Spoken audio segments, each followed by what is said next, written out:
Muy buenos días.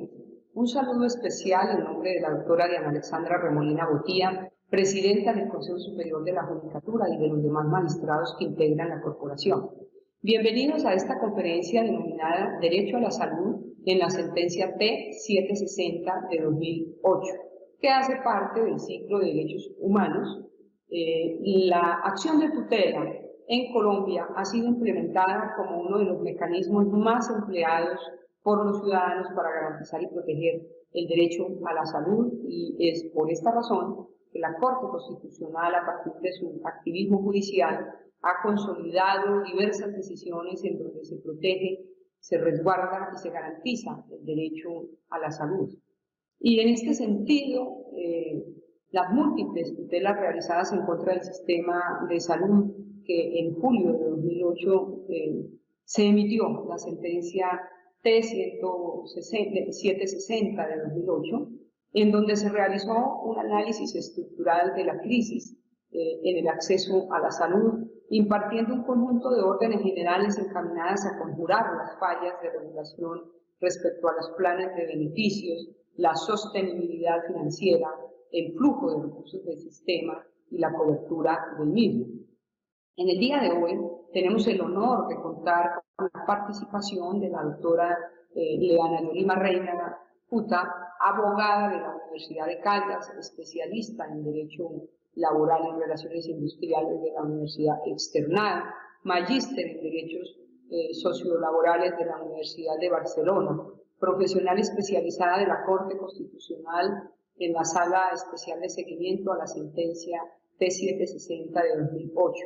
Se ha desempeñado en el sector privado como asesora de empresas como la Sociedad Colombiana de Anestesiología y Reanimación, igualmente como consultora del Programa de Naciones Unidas para el Desarrollo, el PNUD. Bienvenida, doctora Leana Yolima, es un gusto tenerla con nosotros. Tiene el uso de la palabra. Muchas gracias, doctora Marilucero Novoa, directora de la Escuela Judicial. Quiero hacer extensivo también el saludo a la doctora Diana Alexandra Remolina Botía, presidenta del Consejo Superior, y a todos los servidores judiciales y demás personas que se han conectado a esta videoconferencia.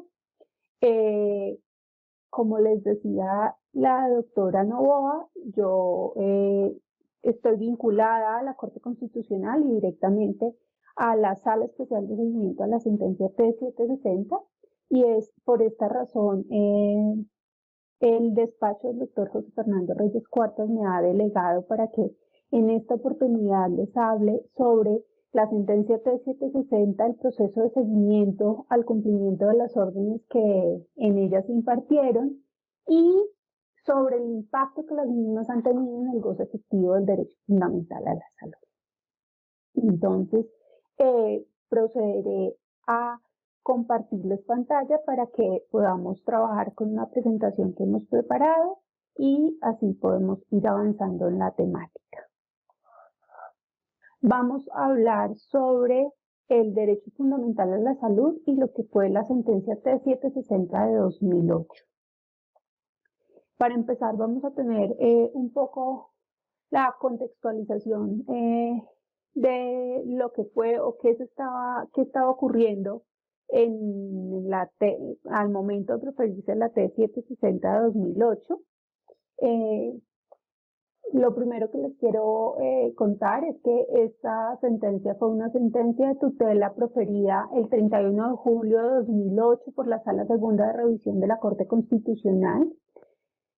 Se dio como consecuencia de la revisión de 22 casos acumulados, eran 22 acciones de tutela, en donde se evidenciaban una serie de problemas, de obstáculos recurrentes al goce efectivo del derecho a la salud, que reflejaba fallas en la regulación del sector salud. Esto eran unas fallas estructurales y por eso, pues, esta es una sentencia que se considera que resolvió o se pronunció sobre una problemática que cumplía con las características de los estados de cosas inconstitucionales, Sin embargo, la sentencia T760 como tal no declaró un estado de cosas inconstitucionales en el sector salud ni en el sistema general de seguridad social.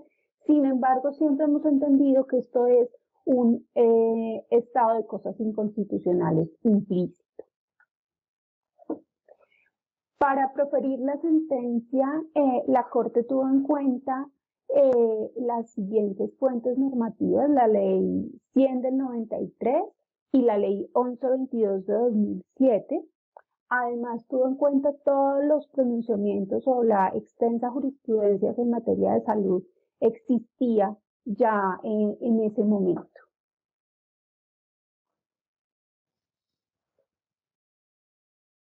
Con la sentencia se impartieron entonces 16 órdenes generales tendientes a conjurar las fallas de regulación que se advertían dentro del Sistema General de Seguridad Social.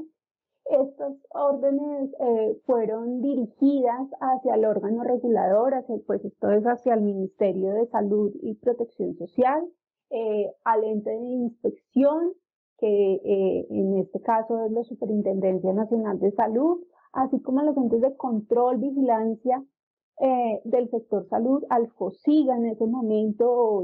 Hoy esas órdenes impartidas al FOSIGA las viene acatando la ADRES, e incluso una orden de publicidad hacia la sala administrativa del Consejo Superior de la Judicatura. Estas 16 órdenes generales se agrupan en 6 grupos, valga la redundancia. Un primer grupo en el que se encuentran las órdenes relacionadas con la precisión, actualización, unificación y acceso a los planes de beneficio. Un segundo grupo que contiene las órdenes relacionadas con la sostenibilidad del flujo de recursos al interior del sistema. Un tercer grupo que pues ya no viene siendo grupo porque estos son individuales, pero otra temática es la relativa a las cartas de derechos, deberes y de desempeño de las EPS. La siguiente es el grupo de cobertura universal. Una siguiente temática que está relacionada con la medición de las acciones de tutela y una última temática que es la divulgación de la sentencia a cargo del Consejo Superior de la Judicatura. Una vez proferida la sentencia, casi un año después de ello, la Sala Plena de la Corte Constitucional, el 1 de abril del 2009, consideró necesario integrar una sala especial de seguimiento con el propósito de verificar el cumplimiento del fallo estructural en materia de salud. Esta sala hoy está conformada por los magistrados Alejandro Linares Cantillo, Antonio José Lizarazo Ocampo y el doctor José Fernando Reyes Cuartas, quien la preside.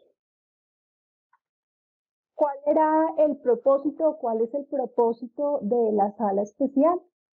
Pues el mantenimiento de la intervención del juez constitucional, porque no fue suficiente con proferir la sentencia T760, sino que la Corte evidenció la necesidad de continuar con dicha intervención, dada la persistencia del riesgo y la afectación al derecho a la salud, que además se veía agudizada con el paso del tiempo. La Corte consideraba que la eficacia de la sentencia resultaba fundamental para la garantía del Estado social y democrático de derecho, y por eso era necesario que la Corte no soltara, por así decirlo, y continuara el acompañamiento al sector salud después de proferida la sentencia. Como parámetro para la sala de seguimiento se estableció que la superación de las órdenes, para la superación de las órdenes no era necesaria la materialización plena de ellas, que era suficiente con alcanzar un punto de equilibrio que se demostrara una actuación idónea, un mantenimiento del resultado y unos avances sostenibles para que la sala pudiera dar por superada una de las órdenes generales o entregar su seguimiento a la Procuraduría General. Sobre el seguimiento a la política pública en salud, la sala de seguimiento desarrolla una labor teniendo presente que la interacción en el proceso de supervisión debe ser dialógica. La sala de seguimiento desarrolla una labor teniendo la oportunidad de construir y optimizar el marco democrático, escuchando a todos los actores y teniendo en cuenta sus conceptos para el momento de adoptar las decisiones en materia de salud.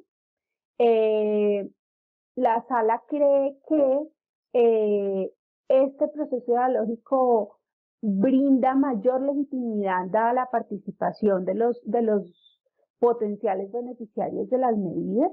Nosotros buscamos contar con la participación no solo de las autoridades de salud, sino también de los usuarios y de las diferentes agremiaciones de EPS, IPS y de pacientes. Esa perspectiva ha facilitado las oportunidades necesarias para que los entes responsables de la política pública cumplan a cabalidad las órdenes generales proferidas, porque este proceso de seguimiento ha tenido como uno de sus principios que el seguimiento o el cumplimiento de las órdenes no puede ser simplemente material, sino que no puede ser simplemente formal, sino que debe ser material.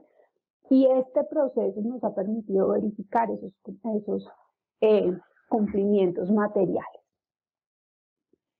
Con este enfoque que favorece el diálogo entre los diferentes actores del sector salud, la sala ha propiciado entonces espacios para que se expongan sus puntos de vista sobre los informes y documentos que reposan en el expediente. Muchas de las órdenes, cuando se impartieron, dieron lugar a una presentación periódica de informes, y el proceso de socialización y de diálogo que hemos procurado ha permitido que la sala no cuente solamente con el punto de vista de quien presenta el informe, sino que escuche las opiniones que sobre ellos tienen los demás actores del sistema. De esta forma, la sala ha propiciado espacios como las audiencias públicas de rendición de cuentas. La última fue hace exactamente 2 años, en el 6 de diciembre de 2018. Sesiones técnicas, se han corrido traslado de los documentos, se ha contado con la participación de grupos de seguimiento y peritos constitucionales que se pronuncien respecto a los informes gubernamentales. Esto porque mucha de la información que la sala recibe es una información muy técnica. Este seguimiento no se hace sobre documentos netamente jurídicos, sino en realidad documentos financieros, y la Corte consideró necesario conformar o aceptó la participación y ayuda de algunos grupos de seguimiento y peritos que voluntariamente se ofrecieron a colaborar con este seguimiento. También se han realizado inspecciones judiciales, esto sobre todo en casos focalizados. Los casos focalizados han sido muy particulares y han permitido o permiten que la sala de seguimiento evidencie en el territorio el impacto que han tenido las diferentes medidas que adoptan el sector salud para la superación de algunas de las fallas evidenciadas. El modelo de supervisión entonces propicia una comunicación real entre las entidades gubernamentales y los representantes de la sociedad civil, que permiten nutrir la formulación, ejecución y evaluación de las políticas públicas.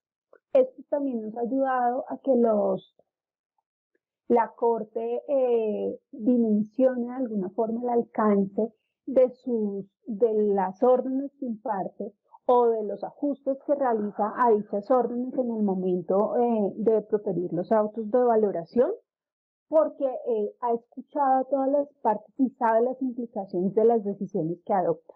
A la sala de seguimiento le fue encomendada entonces una labor de valorar el cumplimiento, el acatamiento de las órdenes generales por parte de las diferentes entidades responsables.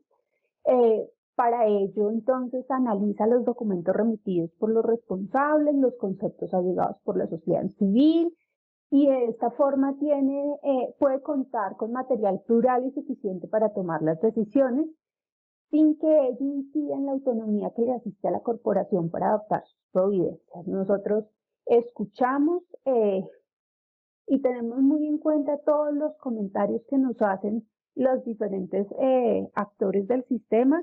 Sin embargo, la sala tiene presente que es autónoma al momento de proferir sus providencias. Esto hace que la colaboración que nos prestan las entidades de la sociedad civil tenga una trascendencia muy relevante. Como les decía, gracias a esta participación, la Corte puede contar con una visión más amplia de lo que sucede en el sistema de salud. Como les decía, se constituyeron unos grupos de seguimiento, contamos con 39 instituciones que han sido reconocidas como acompañantes. Entre ellas podemos mencionar y se han destacado el Observatorio Si Vamos en Salud, la Asociación Colombiana de Clínicas y Hospitales, entre otras. También tenemos grupos de peritos constitucionales voluntarios. Se hizo necesario pues contar con estos conceptos especializados que acompañen al trámite de supervisión. Dentro de los grupos de peritos constitucionales podemos mencionar a la Comisión de Seguimiento a la Reforma de la Salud y a las sentencias T760, la CSR, de Justicia. También contamos con la participación de la Universidad Nacional, ICESI, contamos con ASEMI, con la Federación Médica Colombiana, entre otros. En realidad, el aporte que estos grupos han hecho en el seguimiento es muy valioso y, como les he venido diciendo, han permitido enriquecer el panorama y contar con mejores herramientas al momento de valorar el cumplimiento de las. La metodología de seguimiento, nosotros trabajamos con una metodología que se desarrolla en 4 fases. La etapa de documentación, participación, valoración y posvaloración. En la primera hacemos todo el recaudo probatorio. En la segunda garantizamos la intervención de la sociedad civil y de los grupos voluntarios. Una vez hemos agotado esta etapa, entramos al proceso de valoración, que es en el cual el tribunal evalúa y pondera todo el material probatorio y verifica el nivel de cumplimiento que tienen las órdenes. Si es necesario, imparte determinaciones nuevas para impulsar el acatamiento del mandato. Puede también impartir órdenes de reemplazo sustitutas.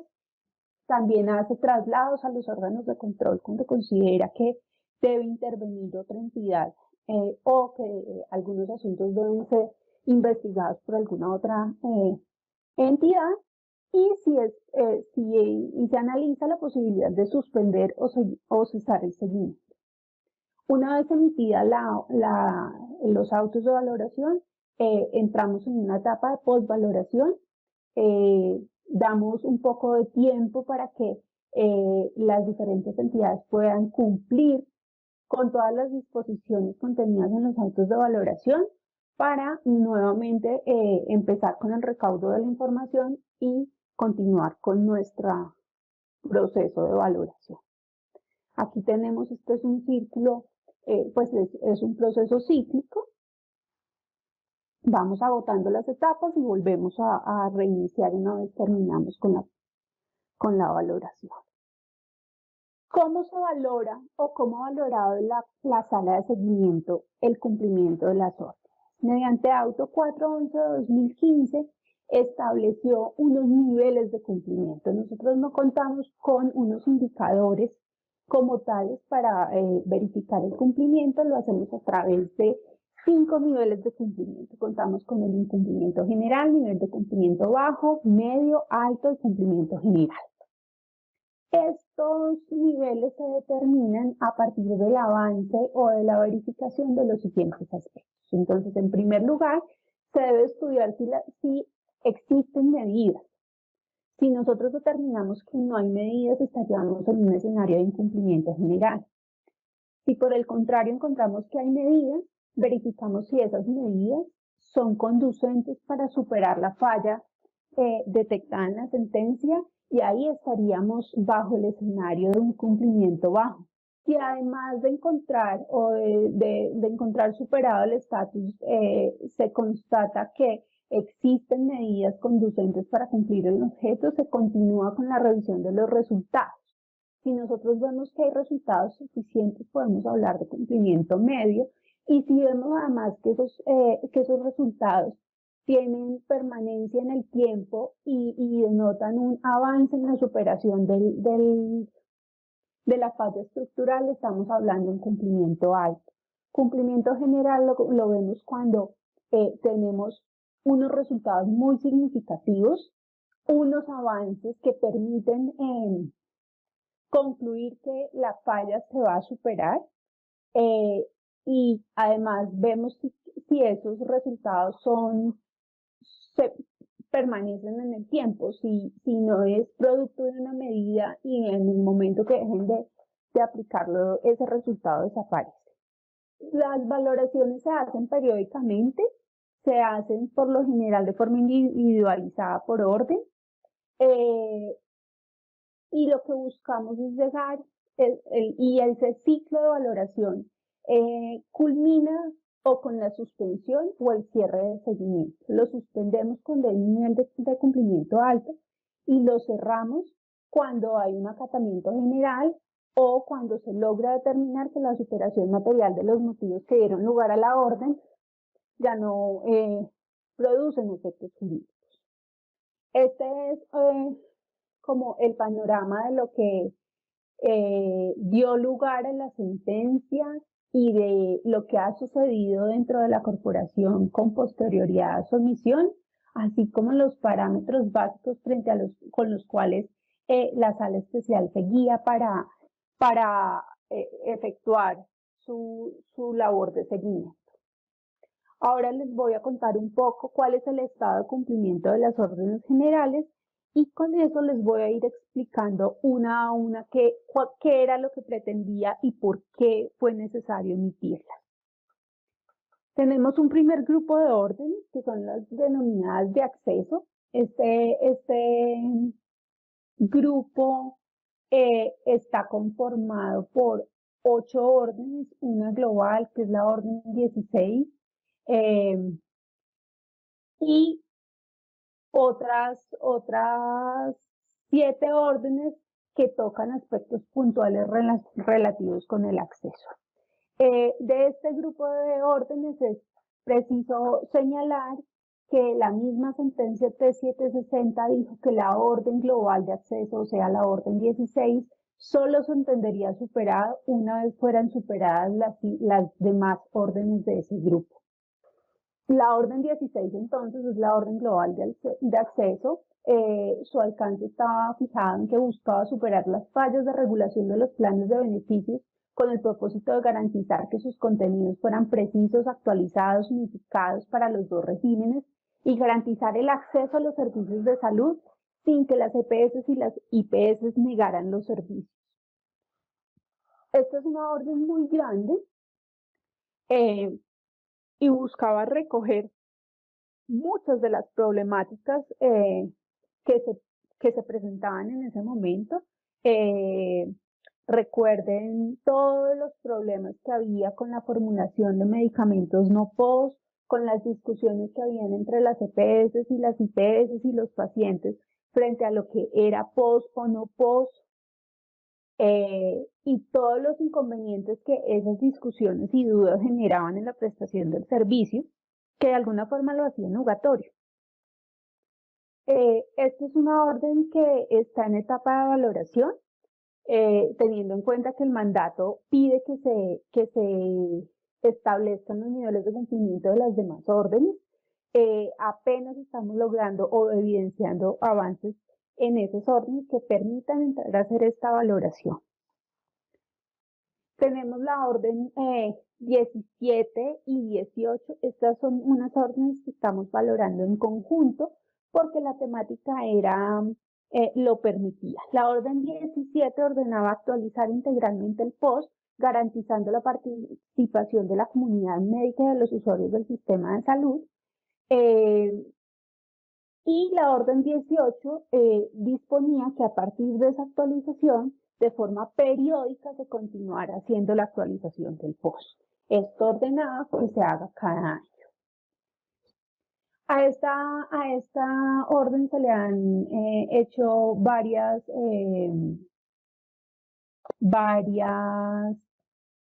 valoraciones. La última es muy reciente, desde este año, mediante Auto 094/2020, se declaró un nivel de cumplimiento medio. Esto porque pues ya se había verificado con anterioridad que se había hecho una actualización integral del POS en su momento. Con el cambio que significó la ley estatutaria en el Auto 094, verificamos que la definición del plan de beneficios en salud se estuviera dando conforme a lo establecido en esa ley, y aquí empezamos a ver cómo las órdenes han tenido que adaptarse al ejercicio normativo y a los cambios normativos que han surgido, sobre todo porque la ley estatutaria pues impuso un cambio en el modelo. Nosotros pasamos de tener un modelo de inclusiones explícitas a tener uno de exclusiones explícitas, en donde, de acuerdo a la sentencia C313 de 2014, todo está incluido salvo lo que esté expresamente excluido. Y además, pues la ley estatutaria estableció el proceso que se debía surtir, o los lineamientos para que se pudieran definir cuáles eran esos servicios excluidos. Entonces, el Auto 094 de 2020 evaluó que estábamos efectivamente teniendo un plan de beneficios actualizado, que periódicamente se estaba actualizando, que además esa actualización estaba siendo producto del procedimiento técnico, científico y participativo que había dispuesto la ley estatutaria, que ese procedimiento técnico, científico y participativo efectivamente estaba teniendo la participación adecuada y que estaba produciendo como resultado pues las resoluciones de exclusiones. Respecto de estas órdenes, tenemos que desde que se emitió la sentencia se han logrado 6 actualizaciones del plan. 4 fueron en vigencia del POS y 2 han sido en vigencia de la ley estatutaria. Por eso nosotros sabemos que ya hemos contado con la resolución 5857 de 2018, que fue la primera resolución de exclusiones, que fue reemplazada por la resolución 244 de 2019, que es la que se encuentra vigente. Además, pues hemos tenido seguimiento y sabemos que se han continuado desarrollando el proceso técnico, científico y participativo para continuar actualizando esos listados de exclusiones. También entendemos que un poco por toda la problemática de pandemia, pues el Ministerio de Salud ha estado enfocado en otras cosas y por eso no ha terminado el nuevo ciclo de exclusiones que está en proceso. La orden 19 dispuso que se creara un registro de servicios negados por las EPS con el propósito de conocer las razones de las negativas a los servicios y evitar que servicios incluidos en el plan de beneficios fueran negados por las entidades. Recordemos que cuando estábamos en vigencia del POS y estábamos con esa discusión, y las EPS siempre decían es que este servicio de tecnología no es POS, pues el que terminaba con el servicio negado era el usuario. Además, porque pues la jurisprudencia había determinado que la EPS solo suministraría el servicio y tecnología no POS cuando cuando se verificaran una serie de requisitos de necesidad que hicieran que hicieran que el sistema tuviera que asumir ese servicio o tecnología. Entonces era muy común, pero adicional, la Corte pudo verificar que por esas llamadas zonas grises lo que terminaba pasando es que un alto porcentaje de los servicios que se negaban incluso sí estaban incluidos en el POS. Entonces por eso fue que consideró importante que se creara este registro para poder hacer seguimiento a cuáles eran los servicios que se negaban y cuáles eran las EPS que los negaban. Esta orden se evaluó el año pasado con nivel de cumplimiento bajo. El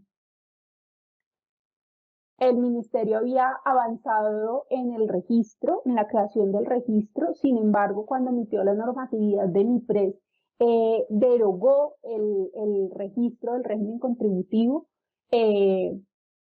y nos quedamos sin esa información que estaba siendo muy valiosa.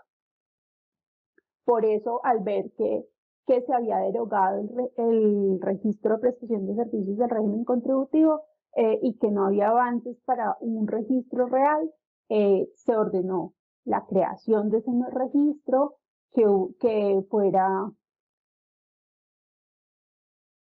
que no solo abarcara el régimen contributivo, sino también el subsidiado y que efectivamente permitiera ver que cuáles eran las EPS que estaban negando servicios. Además, dentro de esta orden, en el auto de valoración anterior, que había sido el 411-2015, se había dispuesto que con la información con la que se recopilaba a través del registro, la superintendencia adelantara las investigaciones pertinentes a las EPS que estaban negando los servicios.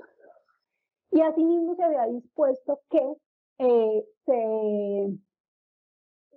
persiguiera el recobro o que se persiguiera la devolución de los dineros pagados por los servicios de salud no prestados. Esto es, que los servicios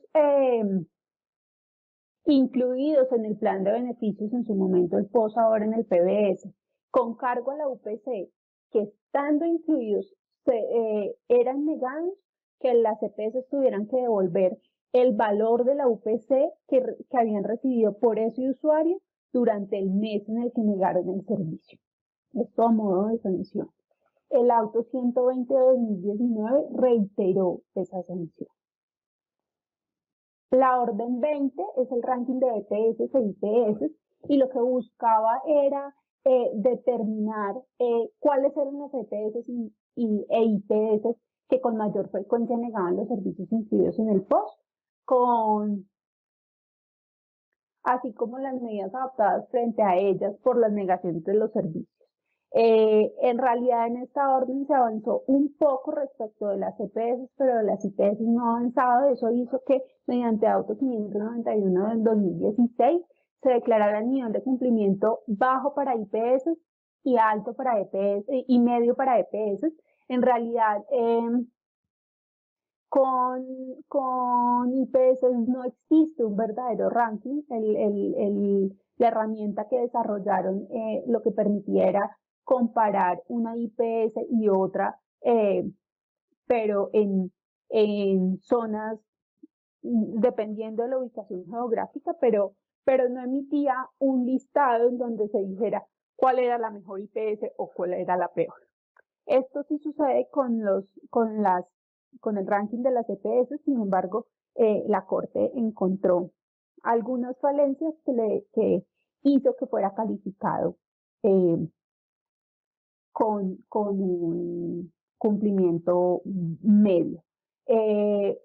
Como insumo de valoración para la siguiente etapa, tenemos que cada año se emite el ranking de EPS. Las órdenes 21 y 22 buscaban la unificación gradual y sostenible de los planes de beneficios. La orden 21, estos también se valoran en forma conjunta. La orden 21 pretendía que se unificaran los planes de beneficios para los niños y niñas, y la orden 22 ordenaba o disponía la unificación gradual y sostenible del POS para toda la población. En esto se avanzó. En realidad, hoy tenemos un plan de beneficios que es el mismo para el régimen subsidiado que para el régimen contributivo. En su momento, las medidas que adoptó el gobierno nacional, por ejemplo, frente a niños, no era plena, era solamente la equiparación de niños hasta los 12 años, pero la Corte Constitucional dijo que se entendía ampliado para todos, y con eso se fue avanzando, hasta que llegamos en realidad a la equiparación de los planes de beneficios.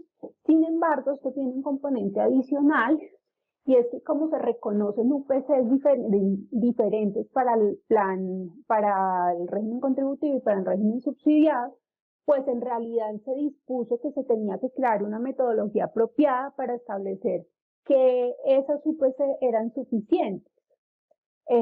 Esto llevó a que la UPC del régimen subsidiado, que era muy inferior a la del régimen contributivo, hubiera empezado a tener un incremento, si bien hoy no están equiparadas o no son, no se reconoce el mismo valor, la diferencia creo no es mayor del 5%, la diferencia no es mayor de 60.000 pesos y hemos tenido un avance significativo al respecto. Esta es una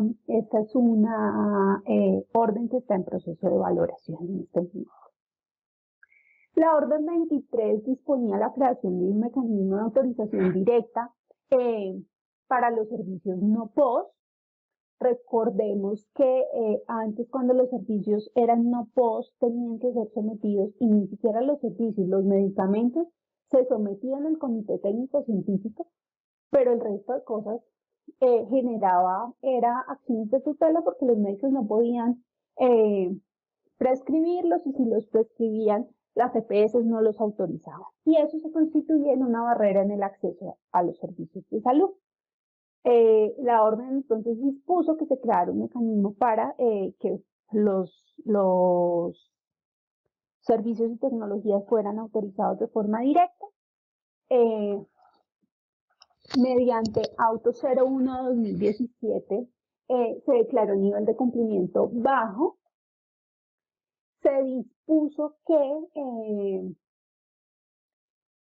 el gobierno nacional había estado intentando poner en marcha lo que es MIPRES, pero no había logrado. Además, estaba enfocado solamente al régimen contributivo, no al subsidiado. Y en ese momento, la Corte precisó que con los cambios de la ley introducidos por la ley estatutaria, el propósito de esta orden no estaba encaminado a los servicios PBS, sino a los servicios excluidos. Y aquí surge un inconveniente, y es la forma en que el gobierno nacional implementó la ley estatutaria y el nuevo plan de beneficios. Nosotros, desde la lectura de la ley 1751, la sentencia C313, debemos entender que en nuestro sistema de salud, en nuestro PBS, todo está incluido salvo lo que está expresamente excluido. Y también que esto, independiente de las fuentes de financiación que dispusiera el legislador. La ley 1751 no derogó la ley 100. Luego, las fuentes de financiación del plan de beneficios seguían siendo las mismas fuentes de financiación del antiguo POS, o sea, la UPC. Sin embargo, el gobierno nacional implementó dos mecanismos de protección, o dividió la forma de financiación de los servicios y tecnologías incluidos en el PBS de acuerdo a lo que denominó los mecanismos de protección. Un mecanismo de protección colectivo, que es un listado de servicios cubiertos por la UPC, y un mecanismo de protección individual, que corresponde a todos aquellos servicios y tecnologías que no están expresamente excluidos, pero que tampoco hacen parte del listado de cubiertos por la UPC, y esos son los denominados mecanismo de protección individual, que los hemos venido conociendo como no UPC. Servicios y tecnologías incluidos en el plan de beneficios, pero que no son financiados con la UPC. Estos servicios, entonces, pues, bajo la perspectiva del Auto 01, el MIPRES no debía estar encaminado a ello. debía estar encaminado a que se autorizaran de forma directa aquellos servicios y tecnologías excluidos de financiación, pero que en aplicación de los requisitos establecidos por la sentencia C313 se debían dispensar con ocasión de la inaplicación de la exclusión. Sin embargo, pues al ver todo el desarrollo del sistema y todo el desarrollo en la implementación que ha hecho el Ministerio, en el auto 092 de 2020, nuevamente se ajustó el alcance y se dijo que si bien la orden iba a continuar verificando lo que sucediera con esos servicios excluidos frente a los cuales se debía inaplicar la exclusión, también lo iba a seguir haciendo frente a los servicios y tecnologías PBS no UPC. ¿Por qué? Pues porque seguían, a pesar de ser servicios incluidos en el plan de beneficios, se siguen viendo barreras en el acceso a ellos que ameritan que la Corte continúe el seguimiento. Entonces, esa fue la conclusión y por eso se dio cumplimiento medio. Con MIPRE se avanzó, el MIPRE está funcionando en régimen subsidiado, en régimen contributivo, pero no tenemos ninguna herramienta que permita darle el trámite a la inaplicación de las exclusiones, lo que obliga a que se dé este trámite únicamente por tutela y eso continúa incrementando los niveles de tutela en salud. Hasta ahí el grupo de acceso. Como podemos ver, este grupo de órdenes fue muy amplio, pero incluyó muchos de los temas más relevantes y de las barreras más significativas y que generaban los mayores números de acciones de tutela. El siguiente grupo de órdenes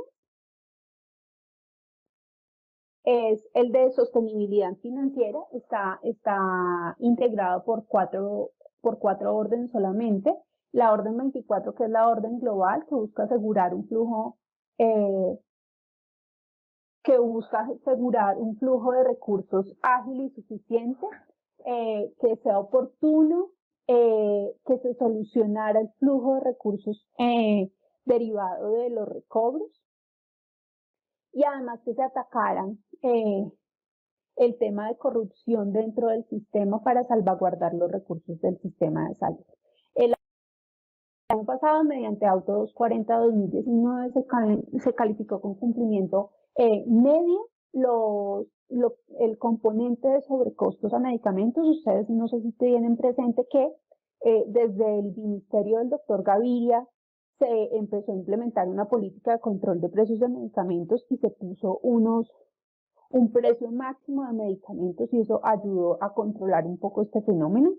Y mediante Auto 470 de 2019 se declaró cumplimiento medio a los componentes generales porque se verificó un avance en esta problemática. Dentro del grupo de las órdenes financieras encontrábamos la orden 25, que en la actualidad tiene un cumplimiento general. Esta orden declarado desde el Auto 189 de 2018. Esta orden buscaba eliminar como motivos de glosas en el trámite de recobros unas causales que significaban una barrera y que hacían que las EPS no pudieran recobrar unos recursos en los que habían tenido que invertir sus dineros sin obtener el reembolso por parte de la entidad responsable. La orden 26, relacionada también con ese mismo represamiento del problema en el recobro de los servicios, los recobros se causaban por los servicios no POS. Mediante la orden 26, lo que ordenó fue que se implementara o se pusiera en marcha un plan de contingencia que lograra evacuar todos los recobros que se encontraban represados. Mediante Auto 112 de 2016, la Corte verificó que había un cumplimiento alto, que se había se habían tramitado el pago del 70% de los recobros atrasados y que esto había generado un mejor flujo. Sin embargo, dentro de las órdenes financieras persiste la orden 27 que buscaba entonces darle una solución a los problemas que se veían dentro del proceso de recobros que estaban generando esa gran cartera en favor de las EPS y que ya estaba demostrado que era un trámite difícil y que obstruía el flujo de recursos. Frente al procedimiento de recobros, entonces se intentó rediseñarlo. Sin embargo, mediante Auto 071 de 2019, se declaró nivel de cumplimiento bajo, se verificó que no se habían cumplido la totalidad de los parámetros, de 31 parámetros de cumplimiento solo se había avanzado en 8. El represamiento de los recobros continuaba, las deficiencias continuaban. De hecho, una vez desaparecido FOSIGA y creado la ADRES, el problema se hizo más gravoso por un problema de ejecución contractual. La unión temporal responsable de adelantar las auditorías que permitían autorizaron o no el pago, ha tenido muchos inconvenientes y no se desarrolló y eso hizo que a finales de 2019 estuvieran represadas las auditorías de los servicios prestados desde el mes de abril de 2018, lo cual hizo que la deuda creciera.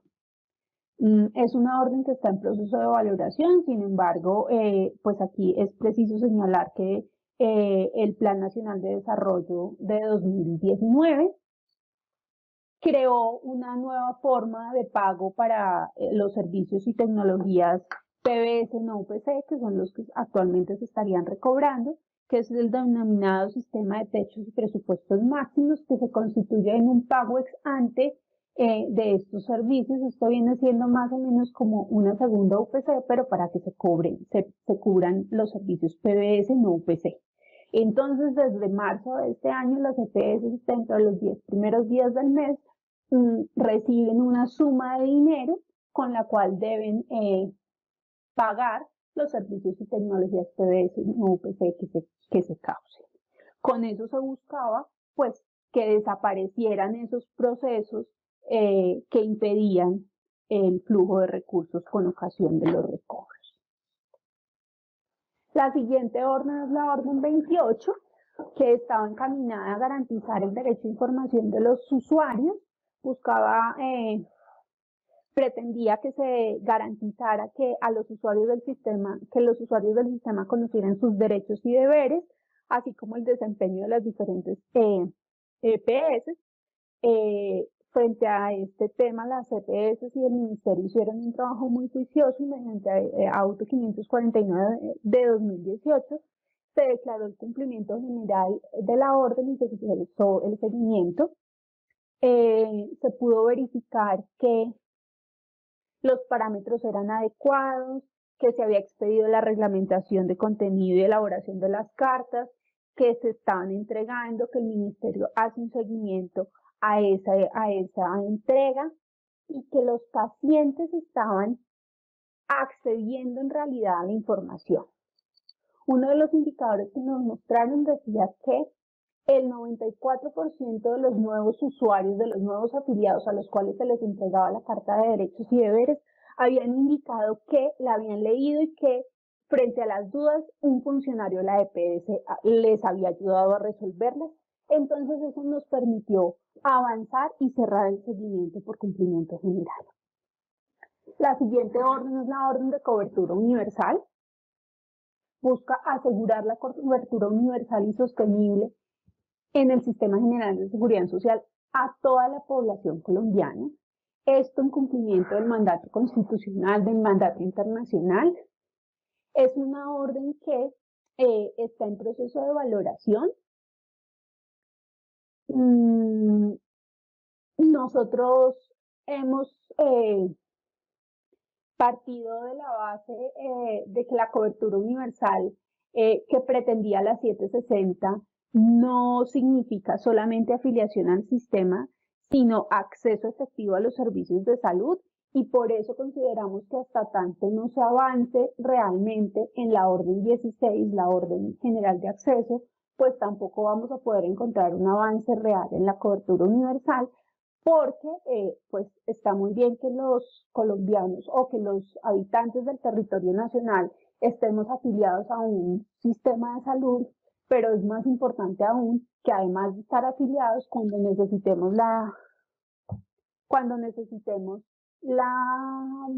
los servicios, encontremos una infraestructura y unos servicios dispuestos y unas EPS dispuestos a brindarnos los servicios. La orden 30 era sobre medición de acciones de tutela. Se ordenó al Ministerio de Salud que anualmente hiciera un estudio sobre las acciones de tutela con un enfoque desde los problemas jurídicos que evidenciaba la sentencia, para así poder determinar si las diferentes medidas que se habían estado adoptando permitían superar las fallas, y se tenía como un indicador que si esas medidas eran efectivas, pues el número de acciones de tutela debía disminuir. Sin embargo, esto no ha pasado. El número de tutelas no ha disminuido, por el contrario, año a año el número de tutelas en salud incrementa. Tuvo una valoración este año en el auto 77A de 2020, que declaró cumplimiento medio. Efectivamente se verificó que había un análisis de los problemas jurídicos, pero que no se analizaban todos, y que no se estaban implementando los indicadores de goce efectivo de los derechos en todos los actores del sistema. Por eso el cumplimiento se dejó en medio para seguir avanzando. Finalmente, la orden de difusión de la sentencia, la orden 32, la sentencia dispuso que la sentencia fuera divulgada entre los jueces de la República, y posteriormente también se determinó que, así como la sentencia, los autos de valoración también debían ser implementados. ¿Por qué? Pues porque al hacer esta verificación, los autos de valoración y la sentencia ponen de presente unas problemáticas y resaltan los parámetros con los cuales se debe garantizar el derecho fundamental a la salud. Luego, estas son unas herramientas muy importantes para los jueces al momento de pronunciarse en tutela frente al derecho fundamental a la salud. Tenemos un cumplimiento medio en la orden. Ha habido algunos problemas en la forma de difusión y en los mecanismos que se han implementado, pero poco a poco se han ido desarrollando actividades que permiten divulgar sobre todo los autos de valoración, porque a estas alturas creemos que ya muchos de los, o la gran mayoría de funcionarios judiciales pues tienen conocimiento de la sentencia T760. Además, esta es una orden que permanecerá en el tiempo, porque se alimentará con lo que evolucione, la forma como evolucionen las demás órdenes. Luego, mientras persista el seguimiento de algunas de las otras órdenes, pues persistirá también el deber de difusión de lo que suceda con esas órdenes. Este es entonces un panorama general del cumplimiento de las órdenes. Tenemos que un 10% de las órdenes se encuentran en cumplimiento general, un 10% en cumplimiento alto, un 45% en cumplimiento medio, un 25% en cumplimiento bajo, y tenemos todavía un 10% de órdenes sin valorar, que corresponden a las órdenes de 29 y 16. Como conclusiones, entonces, tenemos que se ha impulsado un avance gradual hacia el goce efectivo del derecho a la salud. se persigue el cumplimiento material y no solamente formal de las órdenes impartidas. Hemos tenido avances significativos en algunas órdenes, como les decía, en las órdenes 17 y 18 se han dado 6 actualizaciones del plan de beneficios. Respecto de las órdenes 21 y 22, pues se logró la unificación de los planes de beneficios y se ha visto un avance significativo, un incremento significativo de la UPC desde enero de 2013. Frente a la orden 23, pues se implementó el MIPRES. Frente a la orden 24, se han adoptado medidas para mejorar el flujo y sanear las deudas del sector salud. Tengamos presente también que el Plan Nacional de Desarrollo incluyó lo que es el acuerdo de punto final que está en proceso de implementación. Respecto a la orden 25, fueron eliminados los motivos de glosa denominados fallos de tutela cuantitativa en pos que impedían a las EPS poder recobrar. Frente a la orden 26 se evacuó el 70% de las solicitudes de recobro. En la orden 28 constatamos que los usuarios del sistema cuentan con mejor información sobre sus derechos y deberes y sobre el desempeño de las EPS. Y respecto a la orden 32, pues se ha impulsado la formación y preparación de los jueces de la República para fallar conforme a los precedentes de la 760 y las demás sentencias relevantes en salud.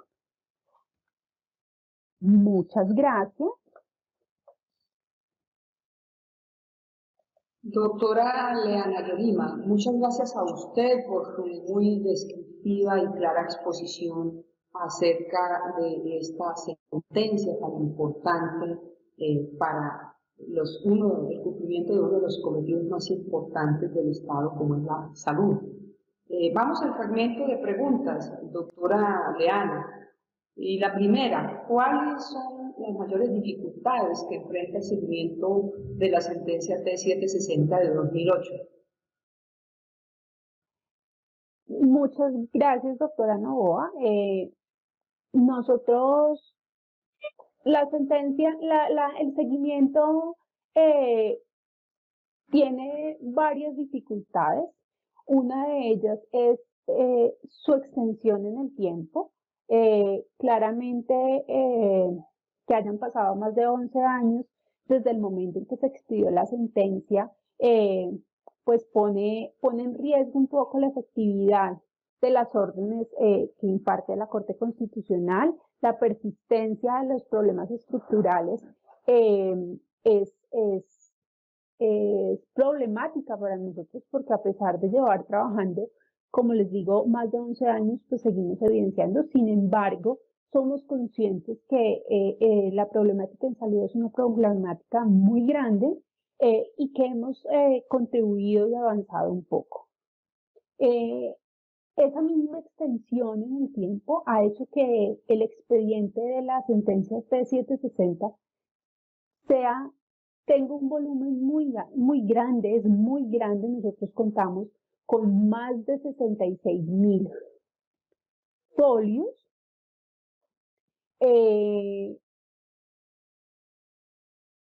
Y abarcar toda esta información es complejo. El análisis, la decantación, la depuración de la información, eso dificulta. Adicional, porque yo les decía que algunas órdenes implicaban una periodicidad de unos informes, pero no todas lo hacían. Entonces, cuando se llega a hacer el estudio de valoración, nos encontramos con información que no está actualizada, tenemos que entrar a actualizarla, y eso dificulta porque no siempre se obtiene ni toda la información que se requiere, ni la información de una forma completa. Nosotros muchas veces nos llegan datos muy generales, pero para poder verificar, por ejemplo, qué tanto se ha logrado o qué tanto se ha avanzado, necesitamos unos datos un poco más específicos. Esos son, pues, principalmente nuestras dificultades. A eso le sumamos, por ejemplo, que nosotros no contamos con indicadores de resultados. Entonces, a veces en algunas órdenes, por ejemplo, la orden 29, puede dificultarse un poco la valoración mediante los niveles de cumplimiento y sí facilitaría un poco contar con indicadores de cumplimiento. Doctora Leana, ¿qué se necesita para continuar avanzando en el cumplimiento de las órdenes generales emitidas por la sentencia T760 de 2008? Nosotros hemos reconocido que hemos contado durante el proceso con la participación de la sociedad civil y de los grupos voluntarios. También hemos tenido la ayuda por parte, pues una gran colaboración por parte de las entidades responsables. Sin embargo, creo que para continuar avanzando necesitamos un mayor compromiso de todos los sectores, de todas las autoridades, incluso de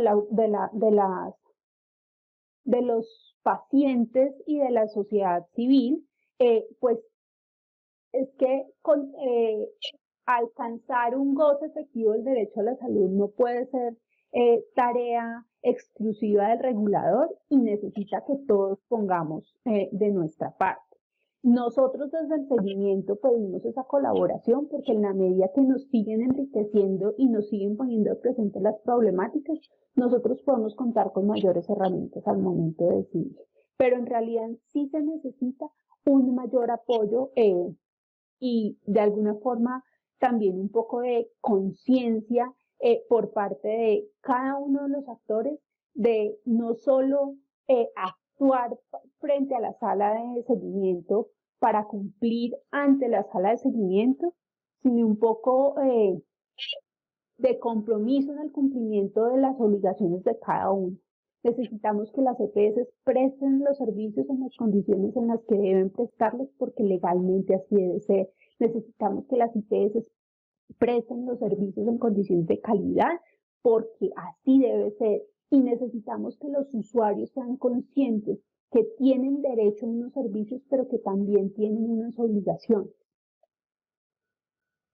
Muy bien, Deben doctora. ser responsables porque además tenemos que tener en cuenta que nuestro sistema de salud tiene unas grandes coberturas, pero cuenta con unos recursos limitados. Entonces debemos hacer que los servicios que los recursos sean más eficientemente utilizados. Muy bien, doctora Leana. ¿Cómo pueden aportar los jueces de tutela para que se continúe avanzando en la garantía del goce efectivo del derecho a la salud? Doctora Novoa, yo creo que los jueces de tutela tienen una tarea muy importante en este proceso y esto tiene lugar por la confianza que el usuario ha depositado en el administrador de justicia a través de la tutela. El usuario acude a la acción de tutela porque sabe que a través de este medio, por muchos años, se ha reivindicado su derecho fundamental a la salud. Entonces nosotros, los funcionarios judiciales, no podemos perder de vista la importancia de este trabajo.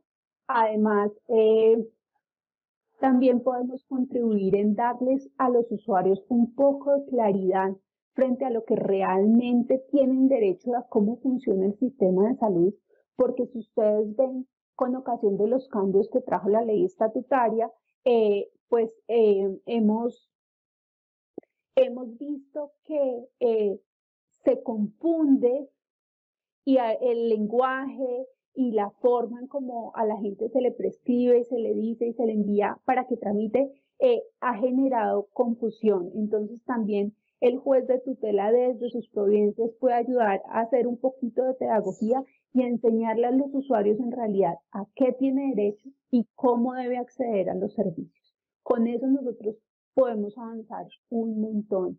Si nosotros, por ejemplo, le empezamos a decir al usuario que nos sigue hablando en clave de POS, que el POS ya no existe y que ahora ya no hay servicios no POS, sino que todo está incluido, salvo lo expresamente excluido, le empezamos a enseñar a la gente, que exija los servicios a los que realmente tiene derecho y que solo le van a poder decir que no tiene derecho a aquellos que están expresamente excluidos. Nuestro agradecimiento especial a la doctora Leana Yolima Reina Cuta por su generosidad, tomar de su tiempo para acompañarnos y compartir su conocimiento y alta experiencia en esta temática como servidora de la Corte Constitucional de nuestro país.